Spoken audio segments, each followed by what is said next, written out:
Hello, আসসালামু আলাইকুম everyone. সবাই কেমন আছেন? আশা করছি সবাই ভালো আছেন। আজকে আমরা আসছি পিৎজা হাট। এটা সালিহা মানামা। এই যে পুরা ইয়েটা দেখেন, অনেক সুন্দর রেস্টুরেন্টটা, ক্যাফে। এই যে দেখেন, এখানে ছবি তোলার জন্য খুবই সুন্দর একটা পরিবেশ।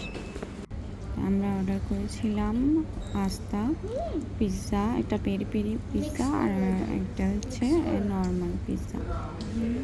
তো নর্মালি ওই দিন প্রাইসগুলো 1 দিনার করে অফার চলতেছে। তো আপনারা যারা বাহারাইনে আছেন নিশ্চয়ই ভিজিট করবেন Bahrain Pizza Hut Manama Saliha. সবাই ভালো থাকবেন, সুস্থ থাকবেন, আমাদের জন্য দোয়া করবেন। আল্লাহ হাফেজ, আসসালামু আলাইকুম।